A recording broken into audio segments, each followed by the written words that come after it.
So we're going to bring the conversation back to consistency, and some practical ways that I'm consistent in showing up for myself is creating routine. So I have you can either create a morning or a night routine. I focus on more of the morning routine. Some people do both, some people just do either or, but whatever is your strength and that you're going to stay consistent in, do just that.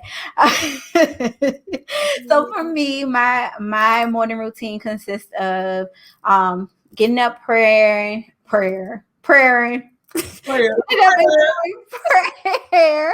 We hear you, girl. We know what you meant.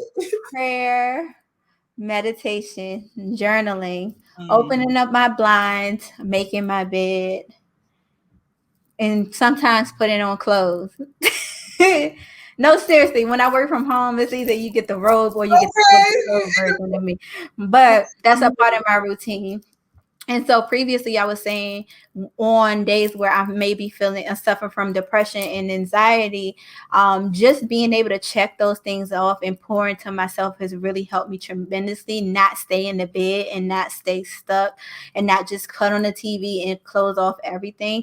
I don't think I've had one of those days in a while. I can say it's probably been about 2 years now where I haven't just been stuck. Wow. And so I attribute that to my routine. So I know you said you had something as well. Yes. So I have had some times that I've been stuck. So I'm hoping to just kind of get back on it in this month with you guys, definitely. But what really helped me, I want to say, even during the pandemic, like I lost 20 pounds. I started a book club. I was on it. And I would say my focus wall. So the focus wall is basically construction paper that I wrote on, bright pink construction paper. I put it in my room where my calendar is. So when I wake up, I see it. But I just wrote down 3 things. I kept it short and simple because I know how overwhelmed I can get when I see a long list of things for me to do. And I know the first thing I think of in the morning is like just a bunch of thoughts of like what I have to do, like that urge. So when I pray, I get this calming feeling. But the focus wall is basically tells me what 3 things I need to do every day, right? So mine is PJW, which is pray, journal, worship. And that looks different for me every day. I like a little spot, I can't even say the word, Lord. Spontaneity. Sorry, spontaneity. I got you. Thank you, I could say prayer. Okay, we're struggling with the words today, y'all. But I like, just like, I feel like when I dance, for me, worship is dancing and just like being in the zone. And I feel like God enjoys the dance. He wants you to be happy in yourself. And I can never be sad in 2-step. I could never be, out of whack dancing. Dancing just kind of you just feel good while you're moving your body. So that's something that I do. Working out was another thing that I had on my list, and then business time with God. So the workout first, it just was 10 minutes a day because I was out of shape. I was like, let me just do a little 10 minutes. And as I kept doing it, it grew to 30 minutes. It grew to 30 minutes. And then from there, after that, I do my business time with God. And that for me was, I just didn't want to be in this feeling of like, I'm doing this on my own, because it is just me technically with the entrepreneurship, right? I'm doing all these things. But when I was specific and certain about like saying this is my business time with God, it's like God is leading. He's in charge and I'm just taking instructions. So it's less pressure on me. Also, I just feel like I love spending time with God. So that for me is just like, okay, I get excited. What are we doing today? What's the task, right? And those are the 3 things. Those are my 3 things. So I would definitely recommend creating a focus wall, putting 3 things on there. If you're a night person, like she said, then do this at night. Find 3 things to do at night. But getting something on paper and allowing yourself to see it visually is important. It really is important. So absolutely. Yeah, I definitely agree with that. Something else that we mentioned is creating a safe space for yourself, or a creative space, or a space where you can be consistent is important. So you want to talk about that? Yeah, that's, you talking about environment, right? Environment.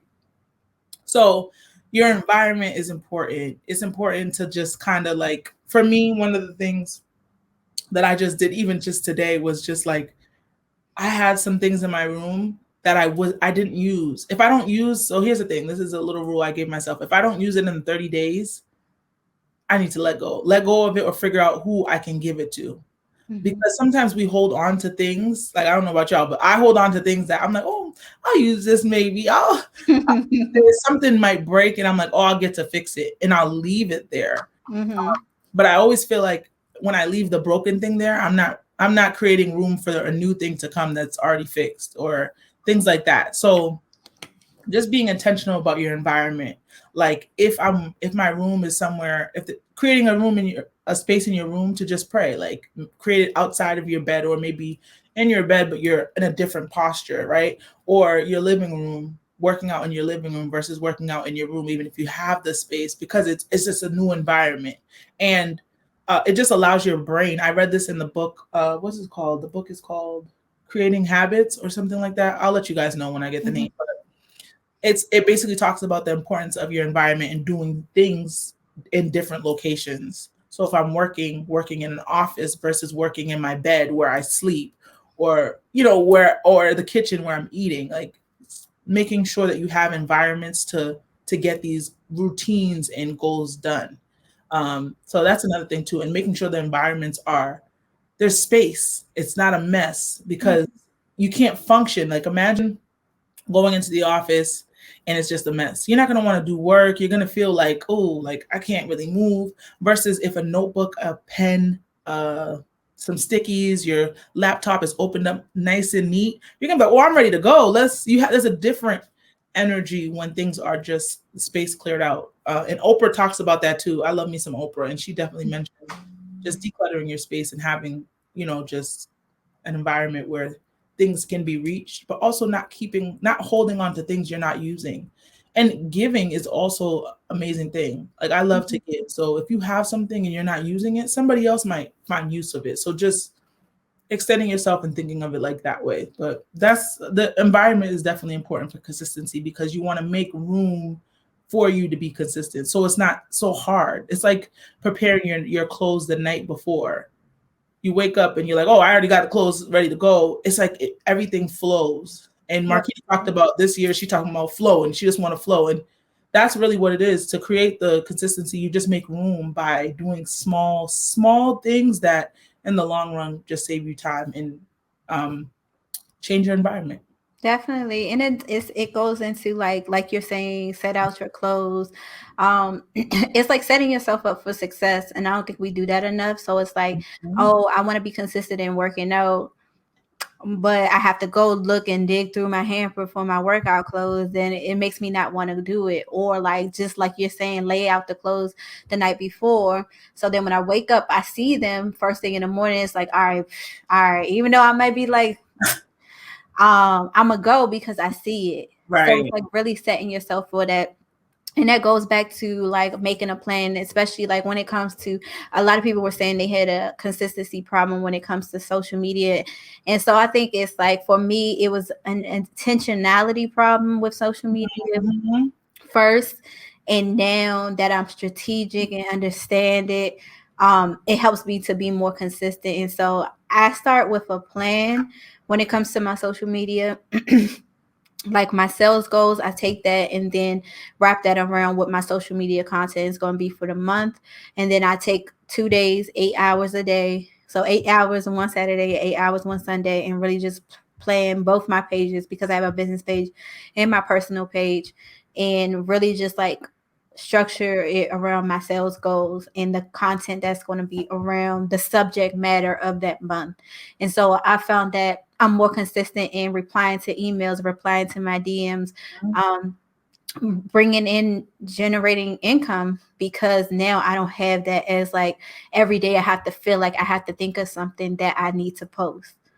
In that need to post too, because it's like everyone's like, you need to post, you need to post, you need to post twice a day, 3 times a day, you need to make a reel, you need to make a TikTok, you mean I was just feeling so overwhelmed. Yeah. And another thing I would say too is I picked just one thing really to focus on. So Instagram has been my main focus. I've been dabbing in TikTok, but it's not like something I feel like, oh, I'm stuck on. But just really my main focus has been on one social media platform and letting it grow from there, as opposed to trying to stretch myself between all of the platforms. So that's been helping me be consistent when it comes to my business and my brand. Yeah, I would definitely say the same thing. One thing I learned, I think, just in meeting Markitta was just like focusing on one thing and showing your audience, hey, this is going to be the focus this month. Like they don't know what you're doing, right? So you have to kind of tell them, hey, this is what I'm doing this month. If you want to do this, click the link in the bio, making it easy for them, but also give them instruction. It's like going back to school. Like you take a class, you sign up, you get the syllabus, right? You're reading the syllabus, but the professor is there to guide you through the syllabus and let you know what you have to do. So your audience, you need to guide them and speak with them and tell them, hey, this is what we're doing this month. And how can you guide them if you don't know the syllabus? If you don't create the syllabus, you cannot teach, you cannot lead anyone. Nobody is going to. I mean, you can, but it's just going to be a lot of stress on you, just posting randomly. Oh, I'm just going to post out of nowhere, versus sitting down, taking the time. If you don't have 8 hours, put an hour towards it, 30 minutes, put some time towards it and set up a calendar. So for me, one thing I always do is look at what holidays are in the month. And I don't always do all the holidays or whatever, but I look at the holidays in the month and I look, how can this relate to my content for this month? And for me specifically, for the month of March, I know that I'm going to speak more about the journal that I wrote. And that's about mind, body, and soul. So my content is going to really be, focused on captions. I'll have images and I'll still be doing what the things I'm doing, but I want to be, I want to be specific in my captions and making sure that people know, oh my God, Keisha has a journal. I didn't know that. I didn't even know she wrote. And this is something I do daily. Before I even came out with a journal, this is something that I just did. And I was like keeping it to myself kind of thing. Like if you knew me, you knew, but I wasn't sharing it. But it's something that I know God is calling me to share. So I just created a calendar. It didn't take that long because it's Women's Month and I was already doing support her. So I felt like because I was doing and I was in relationship with Markitta as far as just talking about our business goals, we're both entrepreneurs, I was encouraged and I was like, oh my God, I got this idea. And sometimes, let's say if you can't get the whole month, do the first 2 weeks. When you live life outside of social media, content will come. Right? That's what content is. Content is you living your life and people trusting you to give them advice on what you're already doing. Mm-hmm. At least that's what my content consists of. I know some people do things differently, but that's how I want to do it. I don't want to fake the funk. I don't want to have to sell people on something that I'm not using, doing, or I ain't got the time. I'm not trying to fake nothing. I'm living in my truth. So if you can just do 2 weeks, live life and allow things to come to you. And as they come to you, write them down and make sure that you execute on them. But yeah, creating a plan. And that just ties into journaling. Markitta has her on purpose journals and they're amazing. I got my journal. It's not next to me right now, but having a notebook where it's just dedicated to content, having a notebook where it's just dedicated to you journaling and writing in the morning about how you're feeling, getting your emotions down on paper, having a journal just to budget, like writing things down. I'm all here for technology. I'm all here for typing things. I love my laptop, love my phone. Okay. But when you write things down and you make it plain, it hits different. It's different. That's so true. I have a journal for everything. Literally. Everything. I was going to say too, something you mentioned before, when we first did this was having the purpose of having a coach and how that's been helpful. And so having a coach and an accountability partner. And I think that's what you're touching on now too, like us being accountability partners, that we partnered up and decided we're going to do this together. So it's kind of inspiring you to do more stuff in your business, in your brand outside of what we're doing here together. And so that, if you can't purchase, you can't hire a coach right now. Shout out to me because I am a coach. If you can't hire a coach right now, make sure that you get in an accountability setting with people who are going to hold you accountable. Don't pair it with somebody who mediocre. Listen, and y'all lucky for y'all, support her is accountability. Exactly. You are telling us your goals for the month, and we're like, all right, let's see where we can help you at. Maybe this isn't the avenue you want to take. Your audience is telling you that you're getting more likes on this this post. You're getting more engagement on this post, so you need to go in that direction. And just people that are going to keep it real with you and who have experience as far as social media and just being consistent in our lives. So yeah. So yes, that's very important. And then what else did I say? We talked about Nipsey and like how important like consistency was for him. Like he just did not. R.I.P. Nipsey, we love you. But like I really love that man. No, you have no idea. I was sick for like a whole month when he passed away. And that thing hit. When it hit different, and that was my God. But he always talked about the difference between him and a lot of people is that he didn't quit. Yeah. Go ahead.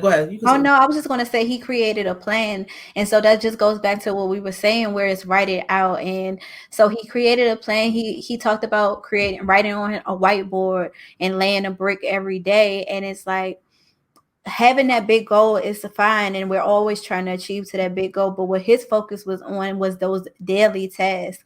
So being able to write it all out on the whiteboard and say, okay, this is what I need to focus on today, this is what it is. Back to your focus wall. It's like everything aligning up, and he just focused on that one task and crossing that off. It helped build the wall. It helped build his legacy. It helped us to hear the music and understand the brand now because he did one thing every single day. And sometimes we just get so tied up in trying to do 20 things in one day when we can just focus on one thing a day. It really is. It's true. And that just goes back. This is biblical too, y'all. I feel like everything that we learn is just derived from the Bible. If you think I'm wrong, prove me wrong. But it talks about stewardship and how God's like, yo, I need to see you do well with the small thing in order for me to trust you with the large thing. And the importance of, if it's only 2 people watching you right now, or 2 people viewing you, or 2 people taking your class, or 2 clients that you have in your store, whatever it is, treating those 2 people like they are the 300 people the goal that you aspire to have. Because when it comes, the way you carried yourself with that small, you'll be able to manage the bigger, the more clients, all that stuff. If you're not able to post consistently now with the small following, when they do come, what are you going to be feeding them? They're looking forward to a post on Wednesdays to help them be motivated, right? It's Women Crush Wednesday. You always talking about positivity on Wednesdays. And then Wednesday come, and because you was out on Tuesday night with Ray, we ain't got no contact. I feel triggered because that's when my podcast was supposed to come out on Wednesdays, and I feel like you triggering me. Listen, I'm just saying. You're calling me out, sis. That was the spirit, because I'm speaking through it.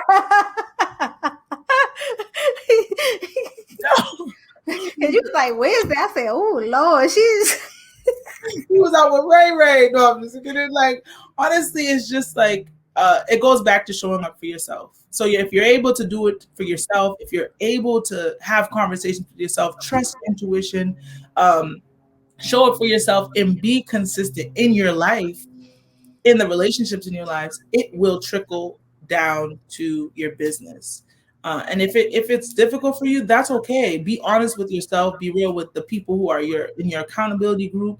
And this is why we even doing this month. We're here to help you. We know that consistency is a weakness for a lot of women, but literally it's you. It's in you. You have the ability to do great things and be consistent at it.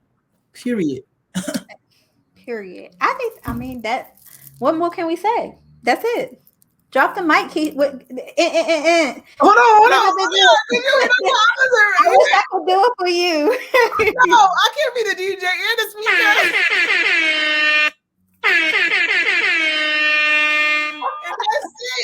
That's it. Period. Now go ahead and do the work. Until next time. We're out. Support her. Make sure that you follow me on social media at I am Markitta G and Markitta in Your Business and Purpose Journals. I forgot. I got 3 pages. I got golly.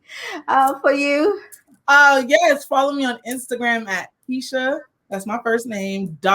Jean-Louis. First of all, let me say it right. Jean-Louis on Instagram. Make sure you go to shopqueensknow.com and go on Amazon. I'm gonna add this in here. Go on Amazon and buy the journal, the ebook. The Good Plan, Mind, Body, and Soul. It's on Amazon. It's available. It's really good. So what I heard, and make sure if you so what you heard, you wrote it. I know I did write it.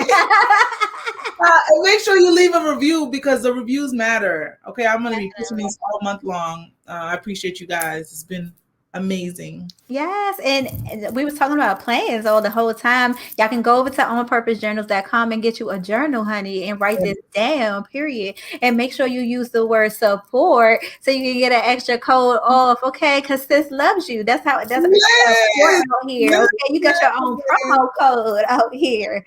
Sis? I gotta work on mine, y'all. All right, guys. Until next time, we'll talk to you soon. Peace out.